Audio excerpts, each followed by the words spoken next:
Who doesn't love a good taco? For this video, I will roll minced chicken into balls. Get the griddle as hot as possible, put a little oil on it, and use some baking paper and a smash burger press to smash the first patty.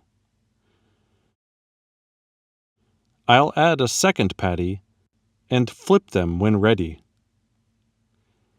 Now cut the chicken into taco-friendly pieces and build your tacos however you see fit.